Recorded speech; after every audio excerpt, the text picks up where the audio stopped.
ternyata di samping dari makam Empu Ranubaya ini ada semacam kain yang sangat lusuh. Diduga ini adalah semacam kain geringsing gitu ya, atau kain kuno era kerajaan Majapahit yang warnanya sudah tidak putih lagi, melainkan sudah menghitam. Ya, yang kemungkinan itu adalah ngabung-ngaben dari Empu Ranubaya gitu ya. Yang biasanya itu di dalamnya juga bercampur.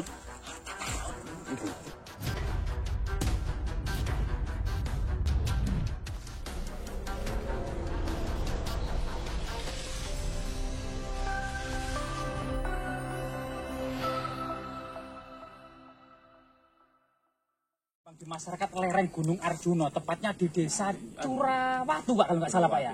Nah ini katanya ada semacam makam yang sering gitu ya, cahaya itu warna hijau kebiruan dari langit turun ke lokasi itu Pak. Sering. Benar Pak, siapa ini Pak? Pak Sardi. Pak Sardi ya? Di desa ini juga Pak ya? Warga desa ini? Sedang melakukan apa ini tadi Pak, masuk hutan ini Pak? Cari kayu. Oh cari kayu, cari kayu bakar Pak. Kering-kering kecil-kecil seperti ini Pak. Enggak, yang besar untuk buat di di ternak itu kandang. Oh. Buat diangan. Oh, buat diangan. Iya ya Pak. Nah, apakah Bapak berkenan untuk mengantarkan kita menuju situs yang sangat keramat tersebut Pak? Ya, ada makam, kalau orang-orang ceritanya katanya itu makam Empu Ranubaya. Empu Ranubaya Pak ya? Coba Pak kita ke sana Pak. Atau masyarakat lebih mengenal lokasi hutan ini dahulunya semacam perkampungan kuno era kerajaan Majapahit Pak ya? Bisa juga ya, atau mungkin istana pasanggrahan para petinggi kerajaan Majapahit ya, untuk melakukan pertapaan, semedi, atau menenangkan diri ketika lagi memikirkan urusan rakyat banyak Pak ya. Luar biasa Pak. Apa Pak Sardi sendiri pernah Pak kemudian mendapati cahaya dari langit yang berwarna biru hijau itu turun ke lokasi ini Pak? Sering. Berapa kali Pak Sardi melihat? Ya ya berkali-kali. Berkali-kali Pak ya? Sering. Oh luar biasa Pak ya, berarti di sana itu Pak ya. Kenapa Pak sebenarnya itu dinamakan dengan makam Empu Ranubaya? Tahu nggak Pak latar belakangnya Pak Sardi kok diberi nama makam Empu Ranubaya? Orang itu bukan namanya Empu Ranubaya, bukan. Makam Empu gitu aja. Makam Empu. Iya. Tapi kemudian masyarakat luar lebih menyebutnya makam Ranubaya Pak ya. Iya. Luar biasa teman-teman. Jadi Ranubaya ini memiliki latar belakang sejarah meskipun diambil dari cerita fiksi ya, film Tutur Tinular tahun 90-an, namun kemudian cerita ini seakan-akan menyatu dengan cerita masa akhir keruntuhan kerajaan Singosari dan awal berdirinya kerajaan Majapahit masa Sang Ramawijaya sampai kemudian mangkatnya Sang Ramawijaya, sang pendiri kerajaan Majapahit ini Pak. Diceritakan waktu itu kan berkali-kali utusan Mongol, Kaisar Kubilai Khan itu mengirim utusan ke Singosari. Dan utusan terakhir namanya Mengki ini dilukai mukanya Pak, dipotong telinganya dan diusir ke negaranya. Bilang sama rajamu, Singosari tidak sudi dijajah oleh Mongol. Akhirnya Mengki dalam keadaan muka terluka ini pusak-pusuk mendengarkan ternyata seorang pejabat intelijen kekaisaran Yuan Pak di Tiongkok Mongol. Nah ini kemudian tahu kalau sosial masyarakat Singosari ini memiliki seorang empu yang ahli dalam membuat senjata. Jadi senjatanya pedang pedang itu Pak, kalau kemudian bertarung dengan pedang lainnya, misalnya pedang Damaskus gitu Pak, pedang Mongol gitu Pak, 10 pedang itu langsung patah Pak dengan satu pedang buatan Empu Ranubaya. Nah ini kemudian Empu Ranubaya diculik oleh Mengki, dibawa menghadap Kaisar Mongol yaitu Kubilai Khan di Kandalik Pak, yaitu ibu kota kekaisaran Mongol dinasti Yuan. Akhirnya di sana yaitu Empu Ranubaya ini ternyata membuat sebuah pusaka Pak. Jadi pusaka pedang yang diberi nama Naga Puspa menjadi rebutan para petinggi Mongol Pak. Kemudian Empu Ranubaya dikejar-kejar, nggak mau dibunuh. Akhirnya kemudian bertemu dua pendekar sakti namanya Lau Sisan dan Meisin Pak. Nah, dua pasangan pendekar sakti ini kemudian diamanai untuk membawa pedang Naga Puspa ini Pak. Kemudian pedang Naga Puspa ini dibawa ya melarikan diri dari Kandalik menuju Nanyang atau Laut Selatan yang kemudian sampai terdampar di Pulau Jawa. Di Pulau Jawa kemudian bertemu dengan Arya Kamandanu Pak ya. Akhirnya kemudian mereka berteman dengan Arya Kamandanu. Arya Kamandanu sendiri kemudian menjadi istri dari Meisin Pak. Ketika Lausisan itu ternyata juga dikejar-kejar di Jawa ini ya, yang terkenal dengan pedang Naga Pusmanya tadi itu oleh patih dari Gelang-Gelang yang bernama Kebo Mundarang Pak. Nah, Kebo Mundarang ini memiliki anak buah bernama Empu Tong Bajil. Ternyata Empu Tong Bajil ini Pak memiliki semacam apa ya, kanuragan atau semacam ilmu sakti bernama Segoro Geni yang bisa kemudian menewaskan Losisan Pak. Akhirnya kemudian pedang Naga Puspa ini diwariskan ke Arya Kamandanu Pak. Arya Kamandanu sendiri sebenarnya adalah putra dari Hanggareksa Pak, yaitu saudara seperguruan dari Ranubaya Pak. Oh ini Pak ya, sudah hampir sampai ini Pak ya. Luar biasa Pak. Nah, ini masyarakat menamai hutan larangan nggak Pak ini Pak?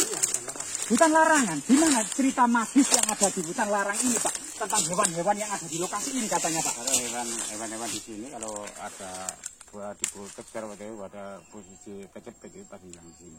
Oh ternyata, jadi di sini itu ketika hewan masuk ke dalam hutan larangan ini, entah babi hutan, biasanya kijang, monyet, atau mungkin burung-burung Pak, langsung hilang di lokasi ini Pak. Bahkan orang sering hilang di sini.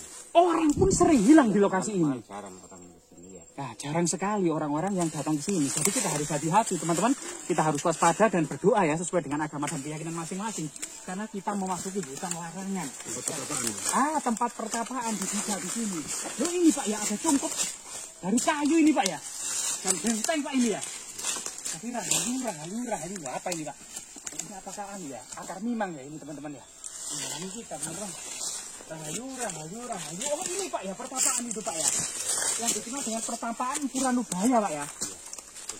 Oh ada makamnya Pak ya. Ada makam. Loh, makamnya Pak. Di sini ternyata makamnya itu menghadap ke timur barat Pak. Tidak sebagaimana makam Muslim yang utara selatan Pak ya. Mungkin kalau keyakinan masih berikan zaman dulu ya. Keyakinan kuno ya, masyarakat kuno, misalnya Kabuyutan, Karesian gitu ya, atau para pertapa zaman dulu ya Pak.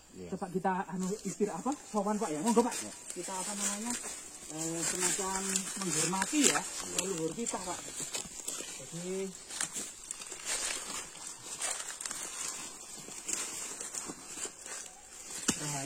rahayu.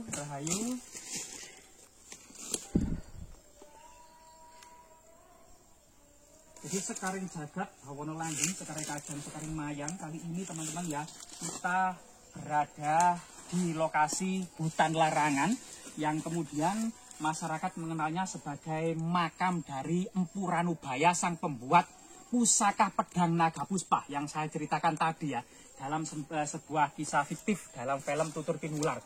Ternyata memang film ini begitu mengena di masyarakat Jawa sehingga tokoh-tokoh sejarah ini dalam film itu bersanding dengan Arya Kamandanu. Misalnya saja kemudian Empu Hanggareksa ini mengabdikan diri kepada Raja Kertanegara Singosari. Sedangkan kemudian Arya Kamandanu sendiri ini mengabdikan diri kepada Sang Ramawijaya, pendiri Kerajaan Majapahit. Konon katanya diceritakan dalam film ini juga ikut dalam pengembukan Kediri Jayakatwang, bergabung dengan pasukan Mongol termasuk Arya Wiraraja, berhasil pula kemudian menghancurkan pasukan Mongol di Canggu, gabungan dari orang-orang Majapahit dan orang-orang Madura, termasuk kemudian mengusir pasukan Mongol yang ada di pelabuhan Surabaya. Dan di sini kita dapati sebuah makam yang sangat sederhana. Siapa sangka sebenarnya makam ini adalah makam tokoh hebat yang bisa membuat pedang tanpa tanding, yang bisa memutuskan pedang-pedang yang lain gitu ya. Dan pedang tersebut dikenal dengan pedang Naga Puspa gitu ya Pak ya. Makamnya sangat sederhana Pak, mungkin bisa kita bersihkan sedikit gitu ya Pak di makamnya ini karena banyak lara-laranya Pak ya. Banyak koin Pak ya, mungkin masih banyak diziarahi oleh masyarakat atau tokoh-tokoh tertentu Pak ya. Iya. Nah ini kok banyak laran Pak. Loh, ini Pak, ada apa Pak ini Pak? Siapa itu? Ada apa Pak ini Pak? Enggak. Tidak tahu Pak. Dibantu Pak. Pusaka ini. Mungkin pusaka Pak. Saya tidak. Apa ini Pak? Pusaka ini. Loh, sangat kuno sekali Pak ini Pak. Jangan disentuh Mas ya. Jangan disentuh ya. Diperlihatkan aja. Kemungkinan teman-teman coba ya, biar teman-teman mengetahui atau kameran bisa didekatkan. Kita tidak sengaja teman-teman ya. Ternyata di samping dari makam Empu Ranubaya ini ada semacam kain yang sangat lusuh. Diduga ini adalah semacam kain geringsing gitu ya, atau kain kuno era Kerajaan Majapahit yang warnanya sudah tidak putih lagi, melainkan sudah menghitam. Dan ini panjang teman-teman. Ini pedang apa? Ini kelihatannya pedang ya. Coba kita raba-raba. Iya Pak, seperti pedang Pak. Dan sangat berat sekali dan sangat keras ini Pak. Kemudian apa? Dibungkus kain geringsing ini, yaitu kain kuno untuk membungkus pusaka era Kerajaan Majapahit Pak. Masa itu pedang naga puspanya kan? Kemungkinan ini pedang naga puspanya milik Arya Kamandanu atau milik dari pendekar ini. Karena memang pada zaman dulu itu orang-orang sakti, sehingga pusaka yang dibuatnya itu akan kembali menyatu, ya, bergabung dengan empunya atau sang pembuatnya gitu ya. Bahkan pusaka ini bisa jadi itu mencari tuannya untuk diwariskan. Sampai saat ini kelihatannya belum menemukan tuannya, Pak ya. Ini ditutup saja gitu, Pak ya. Tutup aja. Iya, sampai sini, Pak. Sekitar 2 meter. Dapat lagi ini, Pak. Dapat lagi. Ada lagi, Pak. Itu apa itu, Pak? Apa itu, Pak? Teman-teman, ternyata ada lagi. Seperti ada bekal kubur. Bekal kubur ini? Iya, atau apa namanya? Bekal ngaben. Bekal ngaben, Pak. Takut saya. Iya, takut, Pak. Takut, Pak. Loh, Pak. Apa ini, Pak? Abu itu kan? Loh, apa ini, Pak? Seperti abu itu ya? Ini abu. Abu, Pak. Loh, iya, Pak. Tapi wadahnya bagus ini ya. Seperti untuk menaruh abu-abu pada masa kuno ini, Pak ya. Apa bisa dibuka, Pak, ini ya? Loh, isinya abu, teman-teman. Abu, teman-teman. Abu jenazah, teman-teman. Tapi biasanya kita dari penutur teman-teman metal detektor itu loh, yang dicari itu seperti ini, Pak. Yaitu abu ngaben, ya, yang kemungkinan itu adalah abu ngaben dari Empu Ranubaya gitu ya. Yang biasanya itu di dalamnya juga bercampur harta karun. Ini pedangnya ya. Iya, ini pedangnya. Dan ini kemungkinan ada abu ngaben ini. Nah, ini abu ngaben ini sangat magis ya. Diambil aja ya, Pak. Jangan. Oh gitu ya. Oh gitu ya. Atau nanti kita kembalikan abunya ya itu. Mungkin ada apa gitu ya di dalamnya mungkin ya.